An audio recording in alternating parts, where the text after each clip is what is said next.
Hello there. This video is for section 3.4, where we're going to be learning about the derivative shortcut rule that's named the chain rule. This is actually how we differentiate a composition of two functions. And let me start off by saying that the chain rule is definitely one of the most important rules or formulas that you learn in calculus. So much so in this course in Calculus 1 that we're going to be learning three different levels of complexity of the chain rule. And this video is for the first level of complexity, and then we will tackle the second and third level of complexities later this semester. Okay, so what's this chain rule thing all about? Well, we know now that with these elementary functions that we've learned in precalculus, we have developed shortcut rules for those. So if I have something like a sine function, then the derivative of that is just a cosine function. And if I have something like x squared function, polynomial function, we can differentiate that. That is the derivative of x squared is just 2x. So these derivatives are, well known at this point. But what happens when we put these two functions together? For example, what do we do if we have something like sine x squared? Now, just to remind you, this does not mean sine times x squared. Although we oftentimes say the word sine, what we're really saying is sine x.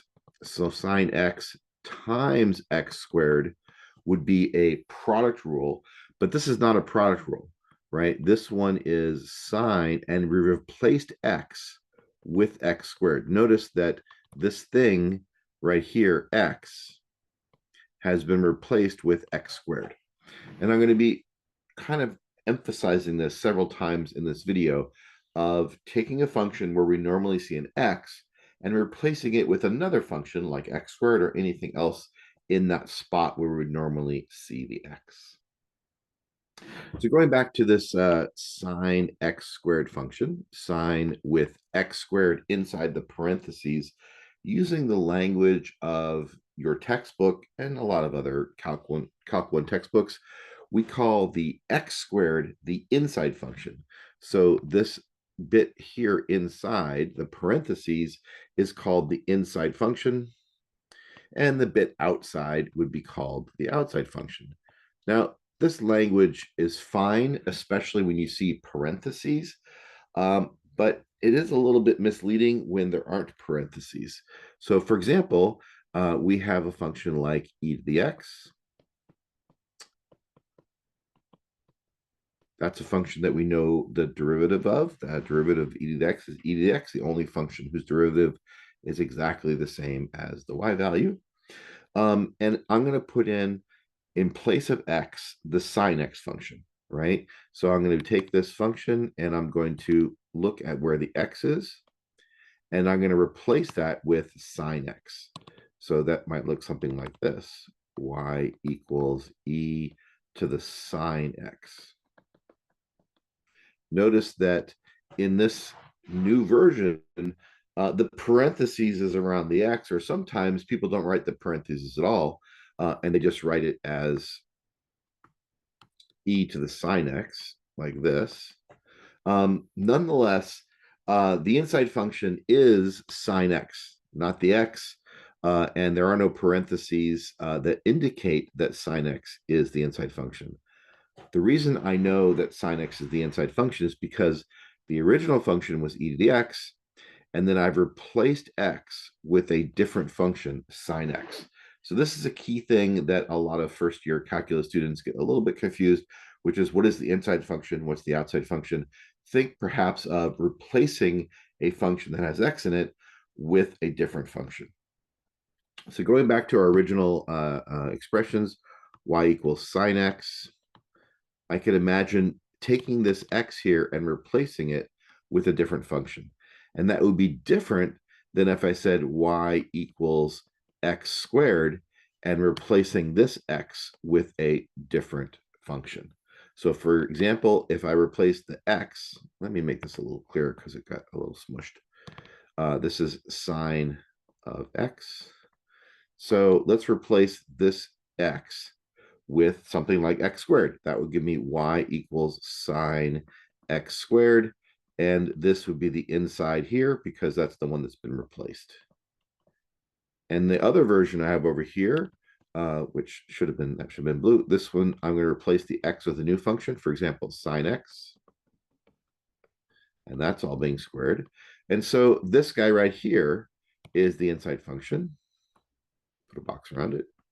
The inside function, because that's what x was replaced by. X was replaced by sine x. Okay, so hopefully that explanation makes sense to you. I did draw it on a little bit because this is oftentimes a sticking point. So I want to give people some ideas of how to think about what is the inside function, what's the outside function. Okay, so with that sort of maybe discussed a little bit, settled perhaps, let's talk about what the chain rule says.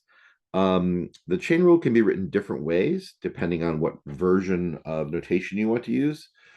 So these are the three ways that the chain rule is written in a Calc 1 class.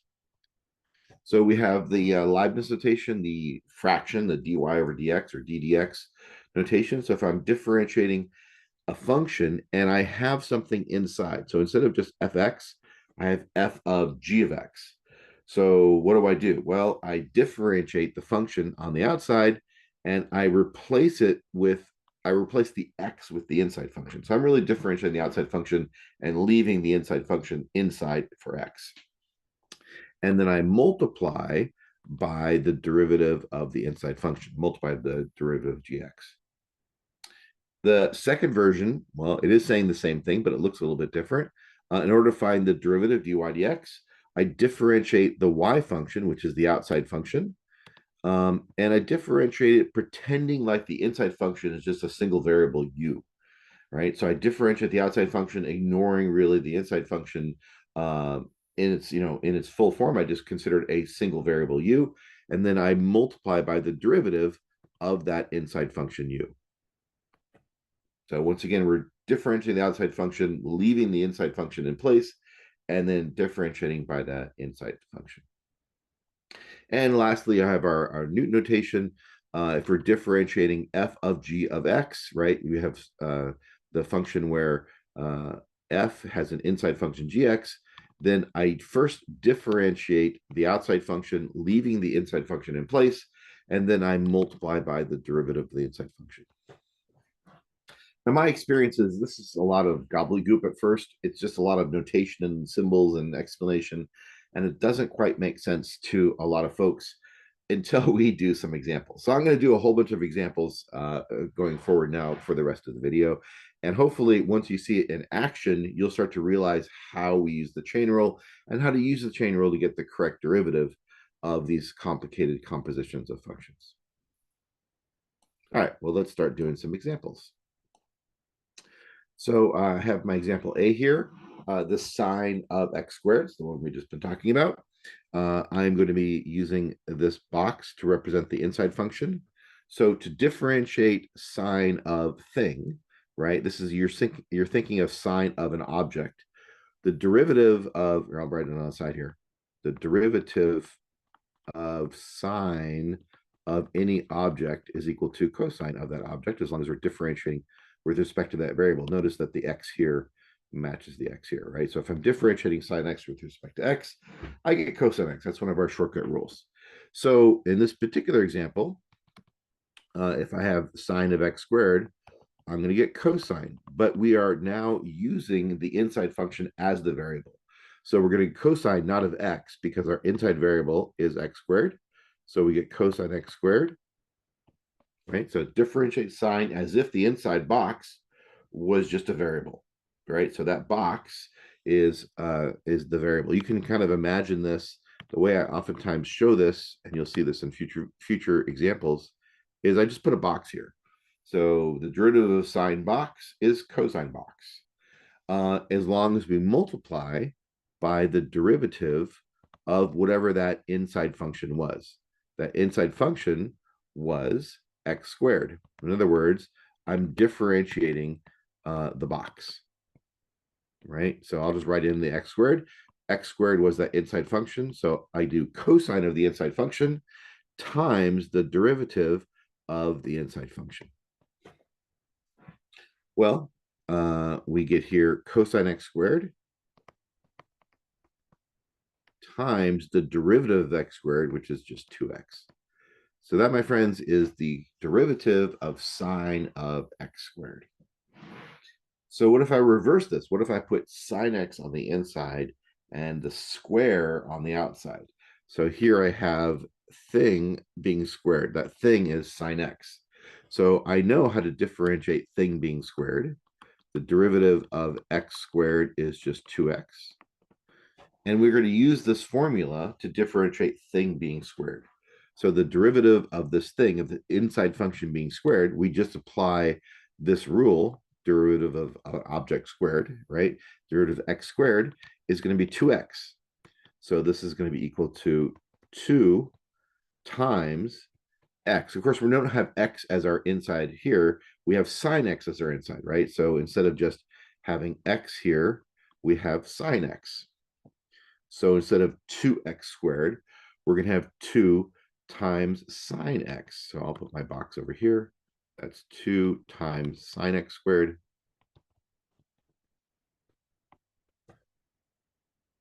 times the derivative of that inside function, which I'm using a box to represent. So that's the derivative of, well, sine x is the inside function. So it's 2 times the inside function squared times the derivative of the inside function. And this is the key idea behind the chain rule. You're differentiating the outside function, leaving the inside function in place, and then you're multiplying by the derivative of that inside function. So what do we get here when we simplify? Well, this can't really be simplified. It's just 2 sine x squared. The derivative of sine x we know is cosine x. So this is my derivative of sine x being squared. All right, well, let's do some more complicated examples. I'll just keep doing more and more complicated examples so you can see how we use the chain rule in harder and harder problems. All right, let me zoom in a little bit here. Okay, a little bit more. So okay, I'll do a little bit more. Okay, there we go. So I have example C here, where we have the square root of 3x squared minus x plus 4. The first thing I really should do is get rid of that square root. Calculus doesn't really work with roots and radicals very easily. We much prefer fractional exponents. So I'm going to write this function. This is a jx function is equal to 3x squared minus x plus 4 to the 1/2. So you might be seeing this parentheses thing, and that's the inside function, and you are correct. This is the inside thing being raised to the 1/2. And again, you want to be thinking, if you have something raised to the 1/2, like x to the 1/2, then what's our normal derivative of x to the 1/2? Well, that's 1/2 x to the minus 1/2. That's the power rule. So we're essentially doing the power rule, but we're replacing x with this big inside function. So the derivative of j, let me do that in black. The derivative of j with respect to x would be 1/2 of this inside function to the negative 1/2 times the derivative of that inside function. Right? Outside function, 1/2 x to the negative 1/2. We're not using x, we're using 3x squared minus x plus 4. We're using our inside function that's different than x. That's our composition. So we'll put that in there in place of x. And again, we differentiate by that inside function. So I will place this here. And now, as long as I can just do this, do the derivative and simplify it, then I have the answer for the derivative dj dx. All right, so there's nothing really to do with this thing. So I'll just rewrite it like this. And then I'm going to multiply by the derivative of this inside function. The derivative of 3x squared is 6x. The derivative of minus x is minus 1. The derivative of plus 4 is plus 0. And you might want to put these in parentheses so that you know that it's this entire thing multiplied, not just the 6x that's being multiplied. All right, well, there's nothing I can do here but perhaps combine the negative 1 and the 0 together. Maybe put the 1/2 with that. I'm not sure how to simplify this to your satisfaction, but I do want to combine things like together, like the -1 and the 0. So I'll put the 6x minus 1 in front, and then I'll put the 3x squared minus x plus 4 to the -1/2 at the end. That's just a style choice. It's not that important. Just make sure you combine things together that are easy to combine together. So that's our answer for the derivative of the square root of 3x squared minus x plus 4. All right, another demo for example D. I have 2 to the cosine x. So this is one of those examples where we don't really use parentheses too much when writing this out. So this is like a 2 to the x function. Maybe I'll write it over here. So we want to be thinking this is like 2 to the x, 2 to a thing. And you might remember that the derivative of 2 to a thing, well, let me put it up here to save space. The derivative of 2 to a thing is equal to, well, that's equal to 2 to the x times the natural log of 2. So we're going to use that derivative of 2 to the x, but in place of x, we're going to be using this function. This right here, cosine x, is replacing the x right here. So instead of 2 to the x, we have 2 to a thing, 2 to a box in the way I'm writing it. So what is my derivative? dk dx. Well, I'm going to do, according to my rule, I do 2 to the x, 2 to the thing, ln2. So that's the derivative of the outside function. And then we multiply by the derivative of that new version of x, that inside function, which is our box. So my box is a little bit too small here. So let me try making it a little bit bigger. But what is our box in this case? Our box is the inside function, cosine x. So that's how the chain rule works. Differentiate the outside function using the inside function in place of x, and then multiply by the derivative of that inside function. You start to see a pattern yet? It will come. It will come. Just got to practice. So we got 2 to the cosine x ln2 times the derivative of cosine x. You may need to look up in your notes, but the derivative of cosine x is negative sine x. It's just one of those elementary derivative shortcut rules that we learn in section 3.3. And I'm just going to combine things together a little bit because I don't want people to think that this is a minus sign, like minus sine x. It's a negative, so it should be multiplied by a -1. So we're going to just make this look more like a negative by putting the negative sign in front. So I put a negative, maybe I'll put the ln2 up there too, because they're both constants. Then I have some sort of sine x, and then I have some exponential 2 to the cosine x. And that is the answer for the example D. And I have this next one more demo problem, and then I'm going to make a pitch for you to start practicing some of the next examples that I've prepared on these lecture notes. All right, so this L function, which is an example E, is e to the negative x squared times sine of pi x. All right, so what's going on here? I definitely can see a composition of functions. Instead of just e to the x, I have e to a thing. So that tells me a chain rule is involved. We're also doing chain rule examples, so you might sort of gamify this and say, there's got to be chain rule somewhere. Also, you might notice that sine is not just sine x. It does not say sine x. We do know the derivative of sine x. That one we have as a shortcut.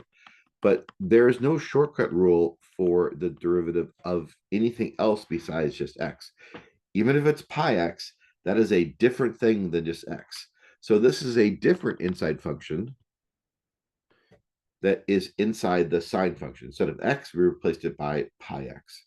So there is a couple of different chain rule things we're going to have to do on this problem.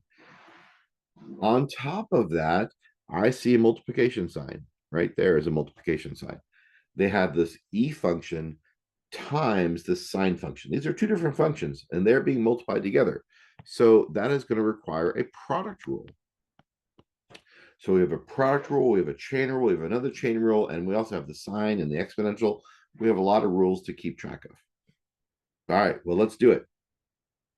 As I demonstrated in previous videos, you kind of want to have an idea of a strategy and maybe write out that strategy before doing everything. If you try to do everything in one step in your head, it makes it very difficult to keep track of everything, and it leads, of course, to making little errors.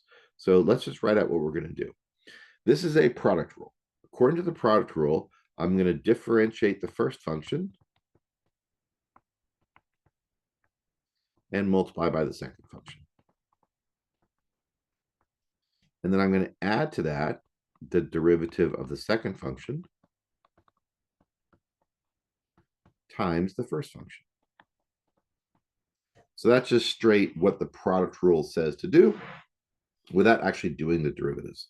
So I have to compute this derivative here and multiply it by sine pi x. And I have to compute this derivative here and multiply it by the e to the negative x squared. All right. So this is where we're going to start using the chain rule to actually compute the derivatives. This is e to a thing. The derivative of e to a thing is e to the thing times the derivative of the thing. Well, what is our thing in this case? Our thing is negative x squared.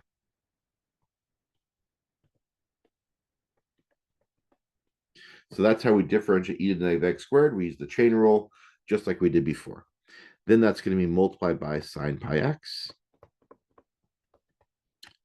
And now we have to differentiate sine of pi x. That's our thing right here. We're going to be differentiating. And we have an inside function right here. So we have sine of a thing. What's the derivative of sine of a thing? Well, that's cosine of that thing times the derivative of that thing. Classic chain rule. Right? What is the thing in this particular problem? Well, the inside function is pi x. So this is pi x right here. And this is pi x right here. So now let's finish off this problem by doing those derivatives. So we have e to the negative x squared. The derivative of negative x squared is negative 2x. And then I have times sine pi x. Then I have a plus. The derivative, oh, you may have noticed I forgot my times e to the negative x squared. So points for you if you remembered, or if you noticed that I forgot to write my times e to the negative x squared in the previous line. It's the derivative of that sine pi x times e to the negative x squared. I neglected to write that before. All right, so here we get the cosine pi x. The derivative of pi x, pi is a constant, so the derivative of pi x, like the derivative of 4x, it's just going to be pi. It's just going to be that coefficient. And here's the e to the negative x squared that I momentarily forgot to write down. All right, well, there's really not much to do, but just kind of put negatives in front and maybe constants together and things like that. So my answer is going to be negative 2x e to the negative x squared times sine pi x. That's the first guy. Plus, here I have a pi. I'll put the cosine here. It doesn't really matter the order. Some people have a particular desire for things to be in a particular order, maybe e things at the end or trig things in the beginning. I'm not sure what you want to do.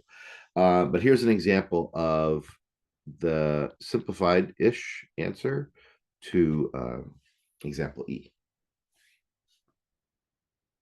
All right, so perhaps this is time for you to start practicing some derivatives. So let me just make this a little larger here. And over here, maybe just a little bit larger. All right, so I have this function, the cube root of the sine of 2x to the fifth. That's example F. In example G, I have e to the x cosine of 2x.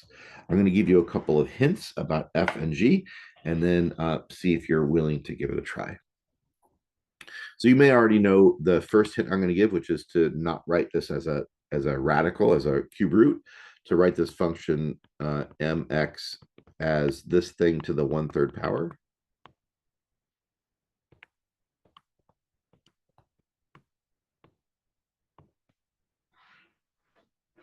All right. And then you're going to be applying the chain rule to this thing as the inside function raised to the 1/3.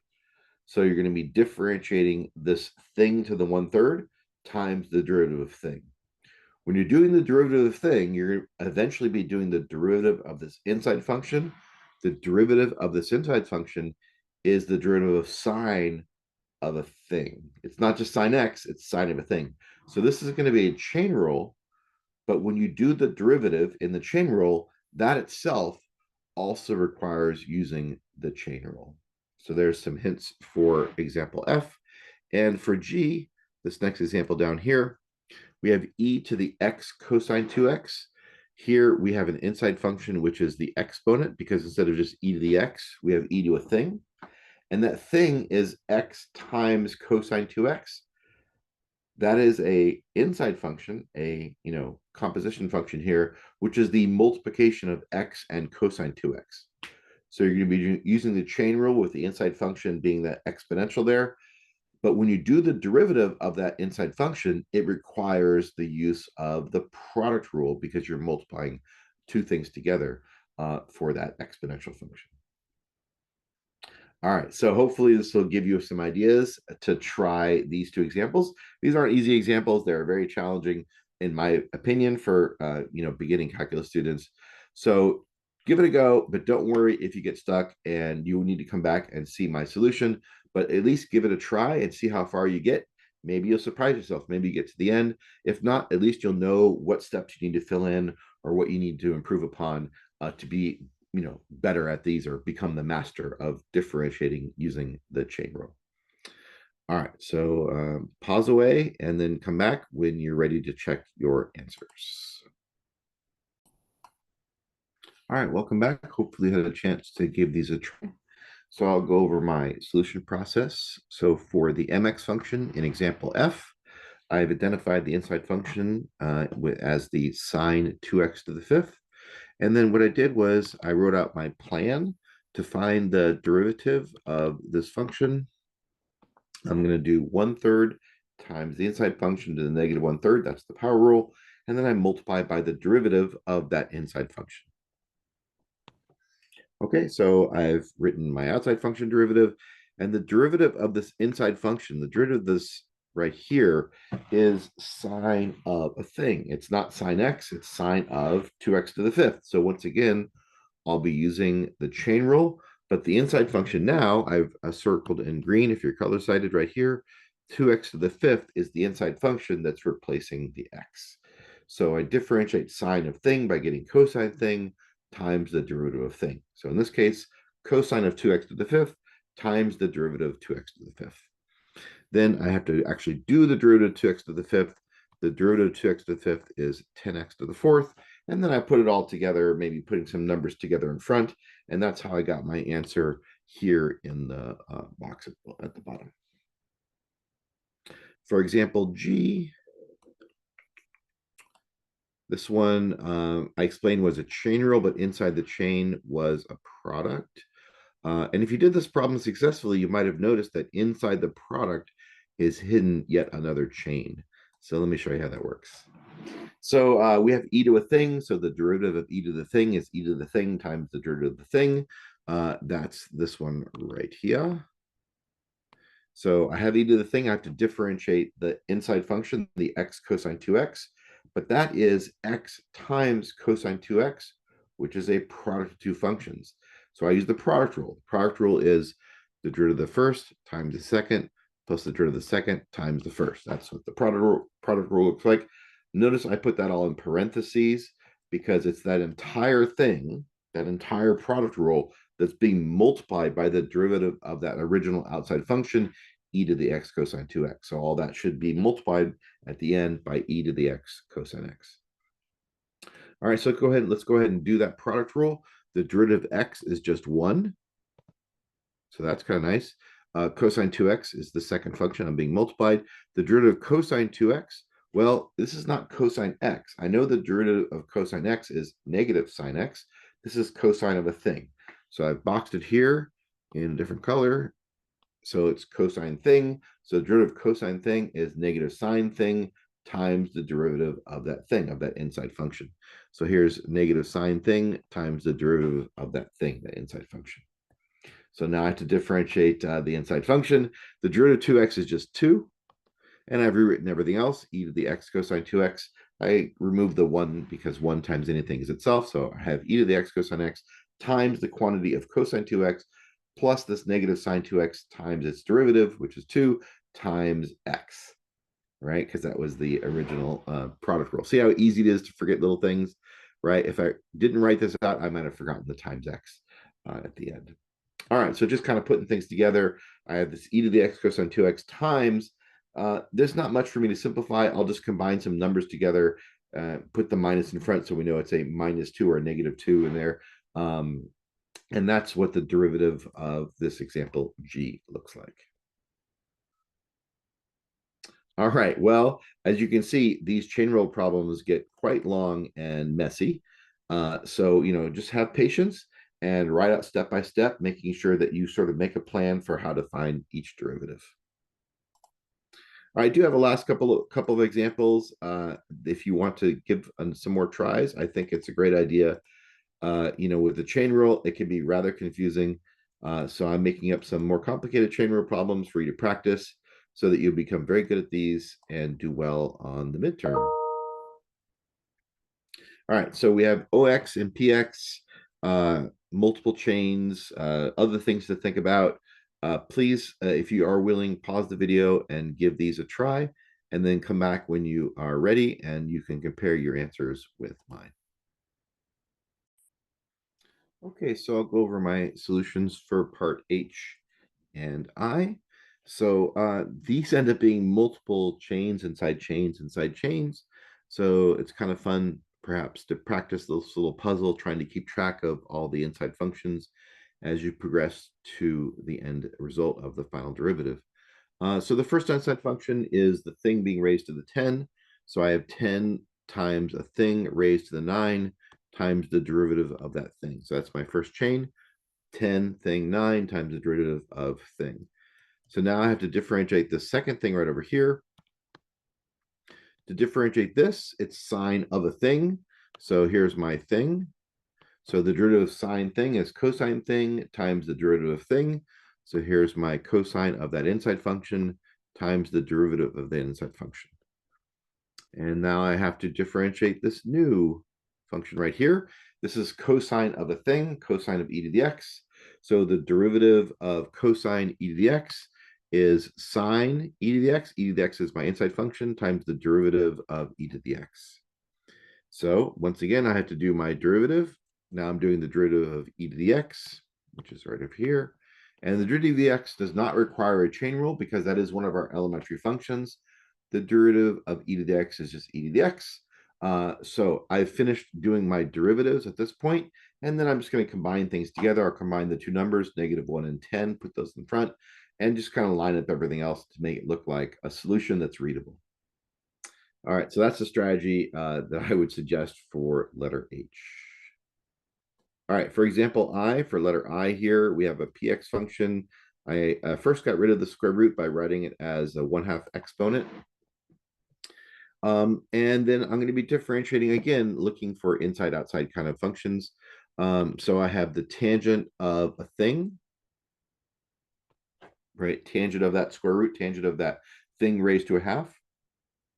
So the derivative of tangent of a thing is secant squared of a thing times the derivative of that thing. So that's the derivative of tangent, secant squared. And now, of course, we're applying the chain rule. So it's secant squared of the inside function times the derivative of that inside function. So now I have to differentiate this new thing over here. And the derivative of this is sine 2x raised to the 1/2. So once again, I have a thing raised to the 1/2. So the derivative of thing raised to the 1/2 is 1/2 times thing to the -1/2 times the derivative of that thing. So here's 1/2 thing raised to the -1/2 times the derivative of that thing. So now I am down to differentiating the thing, the sine 2x thing over here. So I have to differentiate this guy right here. That's not sine x, it's sine of 2x. It's sine of something other than just x. So once again, we have an inside function. So the derivative of sine x is cosine x. Therefore, the derivative of sine thing, sine x or sine box or whatever, sine u or sine box, whatever you want to call that, would be cosine of that thing, cosine of that 2x times the derivative of that 2x. So now we have to differentiate the 2x part and the derivative of 2x, that one right here. Well, that is an elementary function. That's a constant times x, constant times a polynomial. And I can use the polynomial rule or just the fact that this is a line with slope 2. The derivative is equal to 2. So at this point, I finished doing all my derivatives. And then I just combine things together. There's a number 1/2 and a 2 that multiply to be 1. So that's kind of nice.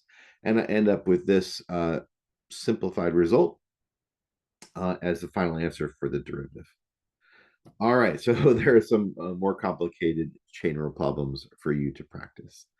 All right, well, I hope you found this video helpful, and you will let me know if you have any questions or want any more examples of these fun chain rule problems.